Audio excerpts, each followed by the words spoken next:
Thanks so much again for talking to us. It's been a couple of years, and so many people have watched our interview with you on the YouTube channel. And if you haven't watched it before, please watch it because Michael gives a really good background and a lot of introductory information to what we'll be talking about today. And hopefully today we can go a little bit further into what's been happening lately.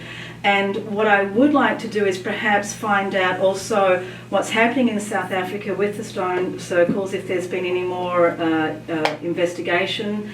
Also, if you've been able to let's say, connect more dots with other sites in the world. And also in the second part of the interview, I'd like to speak to you about Ubuntu, because I know that that is so crucial also to our audience to understand what is a new way that we can live here on Earth. So, thank you so much. I know this is the last leg of your American tour.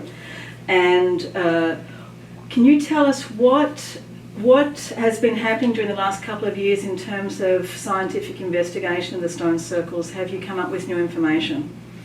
Thanks, Susie. First of all, thank you for driving a long way to do this interview. All across the world, just for you. Right yes. across, yeah. We would drive. I think there are several developments in the stone circle investigations, and there's also a very definite split between what I'm doing and what the established academia is doing. So it is quite funny, actually. But we're not going to talk about that. Let's talk about the most important spotlight that's really falling on the stone circles of Southern Africa is a scientific investigation from scientists, astrophysicists, electrical engineers, nuclear physicists, people that understand quantum fields and sound and resonance especially, that are interested in that, are realizing that we're dealing with really new advanced technology. We're knocking on the door of a whole new understanding of a new science, and it's got to do with resonance and sound. Mm-hmm. Yeah. Stones, basically the donut-shaped stones, mm-hmm. that we've been collecting in Southern Africa. There are thousands of those stones. That doesn't mean they're easy to find, and they've been very mysterious objects, often ascribed to be weights for digging sticks by ignorant researchers or archaeologists. So these are the donut-shaped stones, which are they found within the circles, or does it have any They're connection? found anywhere, all over the place, mostly by farmers while ploughing their lands, mm-hmm. or cleaning the lands, or accidentally stumbling upon them. They have been found in old mines as well. Credo Mutwa and Brenda Sullivan, for example, found many of those dumped into old mines and so forth. But the important thing is that these stones are very powerful objects. They are advanced technology, basically vortex energy generating fields, or vortex field generators, mm-hmm. Donut shaped, mm-hmm. toroid vortex shape, mm-hmm. And creating huge energy fields, giving off very, very high sound frequencies in the high decibels. In other words, a lot of energy, creating a lot of energy. Mm-hmm. And they've been measured by a German scientist to give off as much as 3,500 decibels, just standing on the desk somewhere, anyway, giving off 3,500 decibels from the ambient sound that it picks up around the stone, and then amplifying that outwards. So this is a whole new way of looking at amplifying sound, using sound to create energy. Mm-hmm, mm-hmm. And it's toroid. And it's a torus-shaped stone. Mm-hmm. And what size are these? Well, they are probably about this size. Mm-hmm. If you go on my website, you'll see pictures of it, mm-hmm. And so forth. The story is as such. 2 years ago, Louise and I were on our way to see Nassim Haramein in Hawaii, and to give him one of these stones, because we already had measured the energy fields around it, and they were very powerful. So I thought maybe Nassim can do some tests with it. It turned out that he didn't have the right equipment or the tools, and they were really focusing in a slightly different direction. Nevertheless, on our way to Nassim, we packed the stone in my bag, and in Doha International Airport, we had a very interesting experience when I was hauled off the plane, mm-hmm. and they made me open my bag and to test or to check my bag, because there was a security threat in my bag, and it was the actual stone that had crashed the TSA security system and brought the plane to a standstill, and that was really the proof. So we can thank TSA, Homeland Security, that we're dealing with ancient advanced technology. Just shut down the TSA security system. And in essence, what it does, it seems to work like a scalar technology device. Remember, we're dealing with silicon-based technology. It's very compressed crystalline substance. And it's natural rock, or is it one of these ancient ceramic rocks? That It's a natural rock, but they make it out of natural rock. You'll find, or this is what I'm finding, is that all the tools they're creating, they use natural rock. It doesn't seem to be a made substance or an artificially made substance. It's a natural rock, because my understanding is that the best retention of energy you'll find in natural rock, and the way the crystalline substance had formed when that rock was formed. So they use it for those reasons, I guess. And also just the production of the actual donut shape, have you found that too seems to have been made by an advanced technology? It's made by people, by somebody, possibly the Anunnaki, and it seems that these storage stones were probably held by Anunnaki hands. And when you start contemplating this, it conjures up interesting images. And I'm now starting to formulate new ideas and theories about what the stones may have been used for. From past life regressions, we've been told that some of these very large individuals, these giants, if you want to call them that, used to wear them around their necks. The way that the pharaohs are represented holding their ankhs in their hands. Yes. Same kind of situation. They were always with these stones. So they were like their personal tools. Yes. And I suspect that each stone may have been carved and made specifically for different individuals to use as tools for generating and doing things with. What yet we don't know. Life force. Yeah. So sorry, these giant individuals are Anunnaki, or I suspect at this stage, because all of this ancient mining activity is most certainly Anunnaki activity. It may have been taken over by other beings at other times, but started and most probably ran for thousands, hundreds of thousands of years by the Anunnaki. And that's what the stone circles are all about. They're giant energy generating devices. Every stone circle is unique, and it represents the cymatic patterns of the sound frequencies coming out of the earth at that particular point.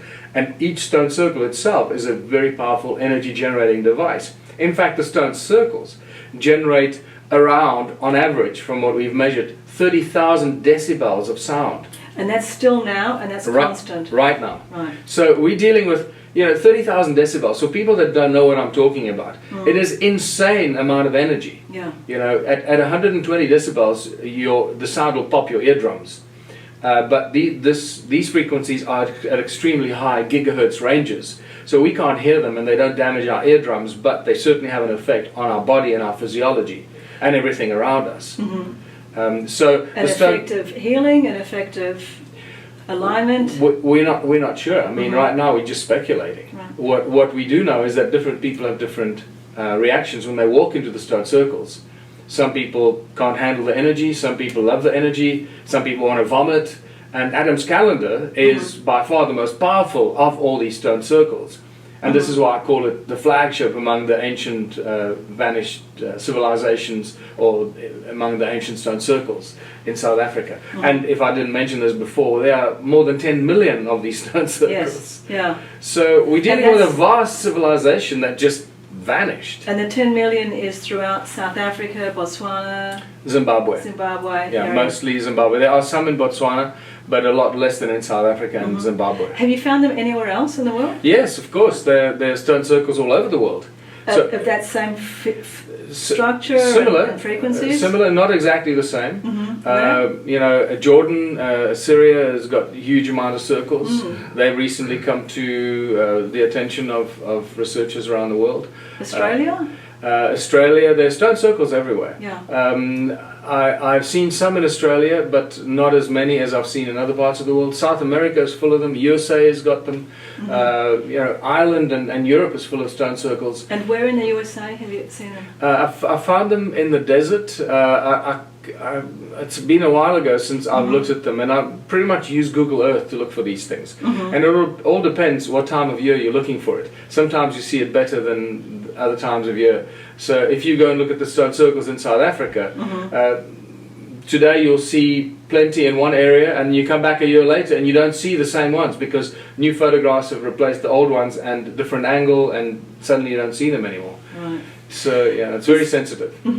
I know, like with the pyramids that they found in Bosnia, that when they were doing the experimentation and measuring the frequencies coming from the top of the pyramid, that it was actually increasing as it went up. Is that the same with these? Like, absolutely. have you measured it going up? We haven't measured it going up, but that seems to be the case, and this is why the sacred stone probably crashed the TSA security system, because it's an amplifier. Right. It's the best description I can come up with is scalar technology. Yeah. It amplifies the power as it leaves the source, and so somehow these sacred donut-shaped stones were used in conjunction with the stone circles, generating huge amounts of energy. It was used for gold mining, no doubt about that, but it was also used for what I'm now starting to see in some of the stone circles for cloning. There's definitely cloning activity going on here in the hexagonal kind of honeycomb clusters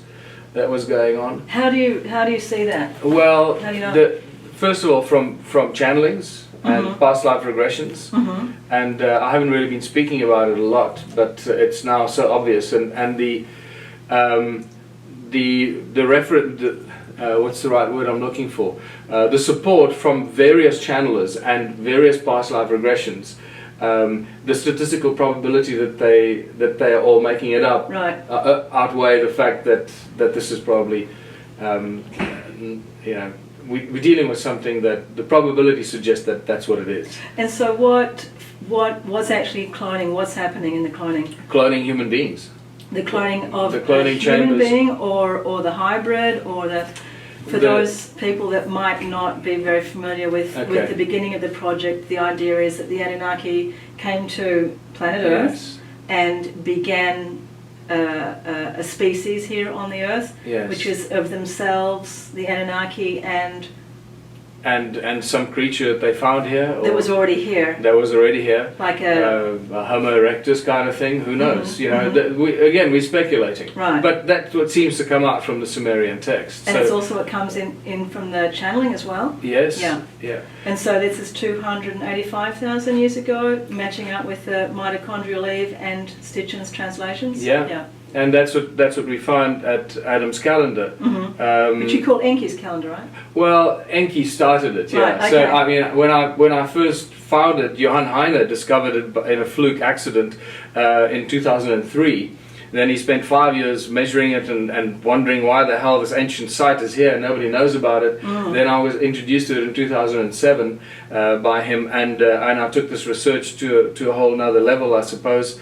Not expecting what I was going to find at all, and realizing that these are powerful energy devices, and then realizing that it is a well-known ancient site by African knowledge keepers. For example, Credo Mutwa speaks about it in great detail, that it is referred to as Inzalo Yelanga, or birthplace of the sun, where humanity was created by the gods.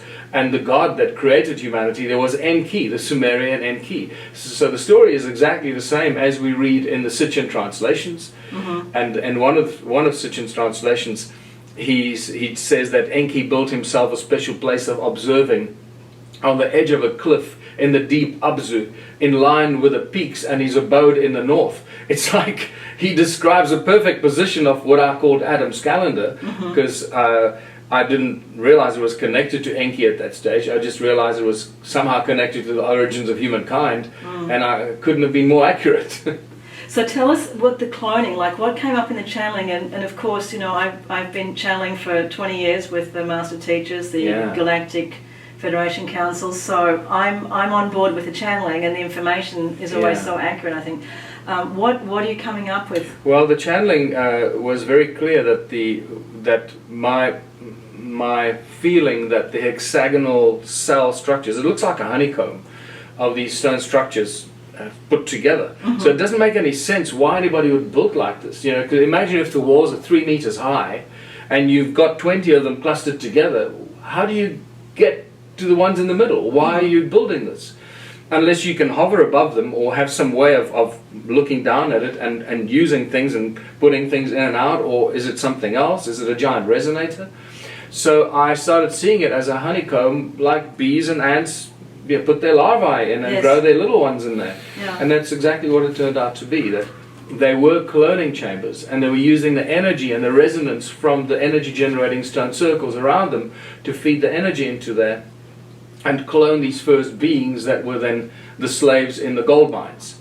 And this cloning went on for several thousand years, and they were cloning them into adulthood in over a 9-month period, more or less the same gestation period as we carry a baby, or as humans carry a baby. Mhm.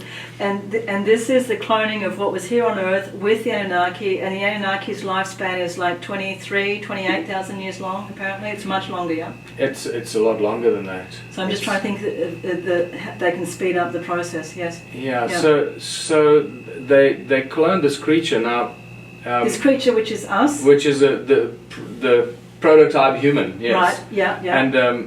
But those humans seem to have been a bit bigger than we are today. Like 12 feet, 9 feet. Probably at this stage, I'm speculating. I don't really know, but my guess is anything between 9 and 12 feet. Right. Probably closer to 9 feet. Probably not as tall as 12 feet. And these are human looking. With Very human yeah, looking. right. They from the information I've been given, they had darker skins and they had long black hair. They didn't have African hair. They didn't have short curly hair. They had longer black hair, more like Indian hair, but they had dark skins. And the first few thousand years they were cloning them, but only a male version of it, or an androgynous version of it. And they only had 22 pairs of chromosomes. 22, and that's where the number becomes very important. And then several thousand years later, when they realized they weren't mining enough gold and they needed more of these slave beings, they decided to create a female partner so they could procreate quicker on their own and not just be cloned. And that's when we have the whole Adam and Eve story come to life, where they obviously used the existing genetic material, and this is why they took the sample of DNA material from the creature's rib. Why that is, I don't know. Maybe it's a poetic license. They could have just taken some blood, and they created the female species, and added the sex chromosome. And this is where you start seeing the X and the Y chromosome appear in human genetic lineage. And there's some interesting discussions you can have about the genetic implications here with people like William Brown that can speak volumes about when the sex chromosome was most likely added to the human race. And we suddenly have 23 pairs of chromosomes, where previously we only had 22. And there's a possibility of the fusing too, no? Of two chromosomes. Yeah, exactly. So the fusing was to turn us into a more intelligent species from the ape creatures that all have 24 pairs of chromosomes. So suddenly we had 22. That was some of the modification that was done to this new species. It's a phenomenal story. So but also some of the genes apparently have been turned off as well, no? So that we don't know who we are. So that isn't there the understanding that we've been dumbed down in a way as well? Of course, yeah. Of course. That's the whole manipulation. But this is a long discussion, because if you're gonna, it's not easy to create a species, especially a species that you want to control and manipulate. Right. Because now you're messing with the fundamental prime directive, or the prime resonance frequency of creation. Depending on where you come from, yeah? I mean, they are referred to as the gods. So yes. So the idea is that they came from another place, apparently Nibiru, which I know you haven't spoken too much about, because we don't have a lot of scientific evidence in front of us, right? However, there is new evidence that has now suddenly been spoken about by mainstream astrophysicists and mainstream astronomers. That it's around the corner. That's just right on the edge of our solar system right now. And it's. I just saw this documentary probably 2 months ago, and it blew my mind. Suddenly out of the blue, these mainstream astronomers from major universities are talking about this planet that's right on the edge of our solar system, as if it's wow, it's nothing new. Well, and a lot of those people, have also been disappearing as well. Oh, yeah. There's been a very large amount of astrophysicists disappearing. Oh, I wasn't aware of that. Yeah, Okay. yeah. A lot of the people that tend to whistleblow out of one community tend to drop off quickly as well. Yeah. But of course, the New Age community has been talking about Nibiru, Planet X Of course. for a very long time, and this 26,000 year period, it's coming in from the other parallel, coming into the Earth, and the cycle, the Maya cycle. But the stone circles, just before we get off the track, and Yes. I'll lose my train of Yes. thought here. So the stone circles were used for so many different things, and the clothing thing was one that I've actually already figured out probably 5 years ago, and was confirmed in channelings, and then other people's channelings themselves that share information with me. So again, what I like to do is I like to use the argument of probability to support what would sometimes be called non-scientific statements. And probability is a very sound scientific argument. So for people that are watching this, I'd like to encourage them as well. Use the argument of probability if you have to support non-scientific or spiritual thoughts and spiritual ideas. And then they stand firm. If probability suggests that this is how it is. Right. Then the other thing, the most recent thing that's come to mind is that or evidence that's coming out, is that some of the stone circles were probably used for geoforming and geoengineering and atmosphere generation, and possibly even the generation and the energizing of the oxygen in the atmosphere. That feels very accurate. Okay, and that is just spectacular new breakthrough. And again, it comes through a sequence of events that are completely unrelated, and suddenly you put these ideas together, and you go, oh my goodness. And it came to me from talking to a scientist in Germany. Suddenly I'm talking to a lot of German scientists who are just really brilliant. No wonder NASA stole all the Nazi scientists. So I was talking to this German scientist, Christian Lange, who's developed this amazing technique to energize water. He calls it Aquify, and it's just it's a whole new way of dealing with water and energizing water using sound and resonance and harmonics in sound. That's his new discovery. And then he told me rediscovery, let us say, of the ancient ways. His new rediscovery. And then he showed me the model of this device that he created that was an energy generating device, a perpetual motion generator that works on the resonance of the sound of the wind. So the wind goes into it, it creates a sound that resonates, and it's that resonance that makes this turbine spin. It's like a fancy wind turbine. And when I saw the picture of it, I went, this looks just like the human lungs. And I said, why are you sending me a picture of human lungs? And he said, no, that's my design of this wind turbine. And I said to him, oh, have you ever seen lungs? And he said, no, I haven't. So I suddenly realized that the air that we breathe is the thing that energizes the oxygen that we breathe. It's the sound of the air that we breathe that energizes the oxygen. And that changed everything in my perception of the life force that we're dealing with on this earth. The oxygen in the water that we drink, that needs to be energized, otherwise the water doesn't sustain us. The energy in the oxygen that we breathe, if that oxygen is not energized, then the air will not sustain us. You will die. You can breathe stale air. Right. It still has oxygen. You haven't used up the oxygen, but you don't survive.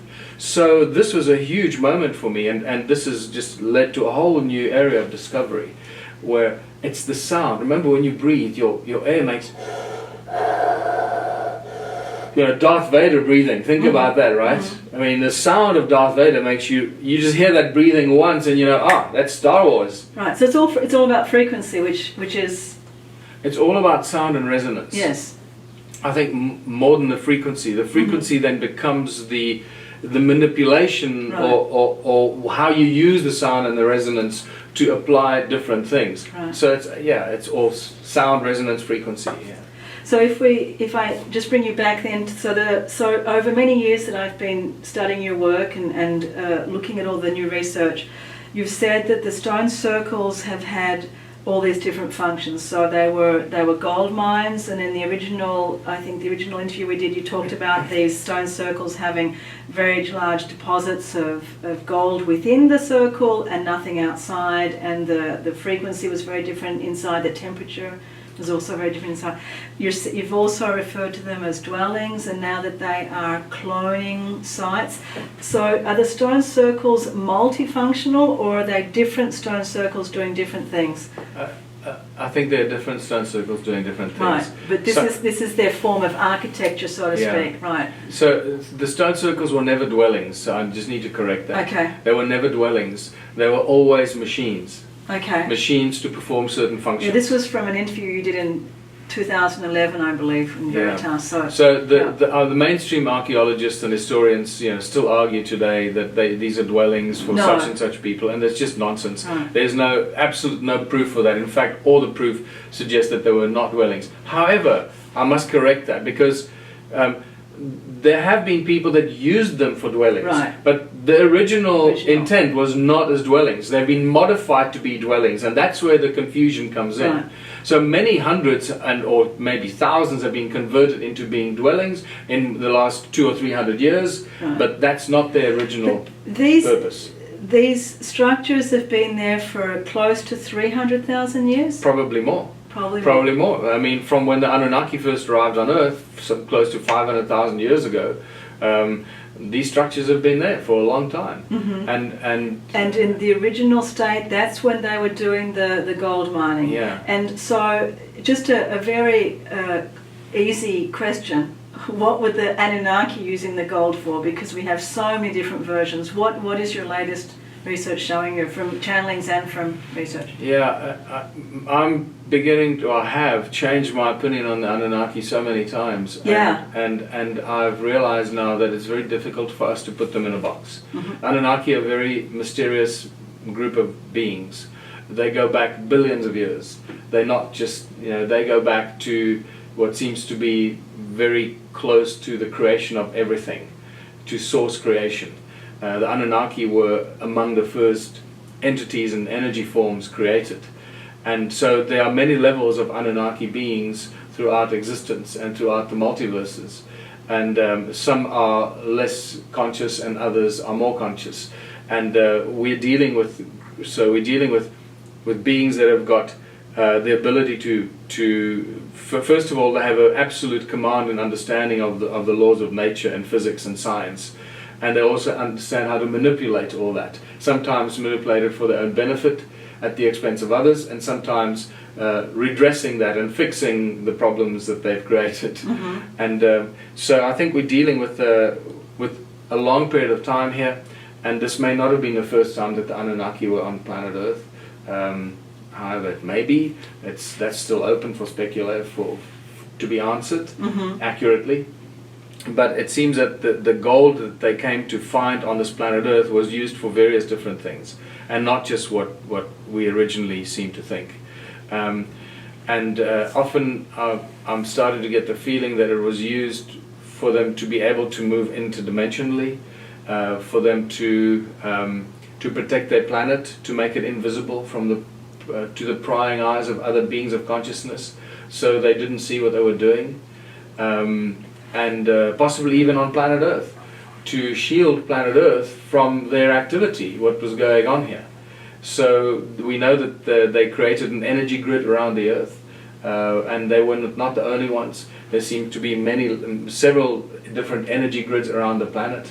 I've discovered at least one, and the connections of how some of the ancient stone structures around the world uphold this energy grid around the Earth. Including the pyramids? Including the pyramids, especially some of the Egyptian temples that were very powerful, and I suspect it's the ones that you see attached to these amphitheaters, because mm-hmm. the amphitheaters were actually the kickstart sound source to activate these ancient temples, which are actually giant circuit boards. Yes. They're giant silicon-based technology circuit boards that generated energy and then pushed out this energy into the sky to uphold this energy grid. And our sound, human sound and human noise was used to kickstart these giant circuit boards. And that's another spectacular, I guess, realization of what's been going on here. And so do you think that all of these structures, which we consider ancient structures, do you think they're still functioning in the same way, holding? They're still functioning. I don't think they're upholding these grids around the Earth anymore because they're broken down. But they're still generating energy. And this is why we're measuring the energy in the stone circles, measuring the energy in the Bosnian pyramid, measuring energy at Stonehenge and the Giza pyramids and Now, so why forth. would they have broken down? Like if these beings are of such great force, why would they allow the degeneration of the force fields? They're not the only beings that have been coming to Earth for billions of years. Okay, so who else is here that you've encountered or that you? Well, first of all, there are other beings here that are our protectors and our guardians. You clearly have protectors and guardians that look after the work that you do. I've been told that I've got a lot of protection from higher fields and higher realms. I don't see them because I'm an insensitive bastard and I don't talk to dead people or spirit or anyone. Oh, yes, you do. And I suppose that's why I can do this work. Right. But I'm aware of it. So what, like we know the Anunnaki, like as a race, as a species, do you have any knowledge or can you actually label them or name them as, you know, Pleiadians or Arcturians or Syrians? Do you know? I don't know. What I have been told about the Anunnaki is that they were, especially the ones that came here, were from a system that was that included Orion and Sirius together. So Orion and Sirius at one stage were part of the same constellation system. I'm not quite sure how best to describe it. And then something happened and it separated. And so this is why the obsession with Orion seems to be around many ancient sites. That's the only information that I've got. How accurate that is, I'm not sure. And you had also said during our last interview that you felt that you too had Anunnaki bloodline or Yeah. gene material or something. Do you still feel that, or have you had any channeling with that? Well, I've been told by many other people, channelers, and not just one. I'm talking about dozens now that tell me about my Enki connection. And if I deny it, they laugh at me. Enki connection. As in a reincarnation or an aspect of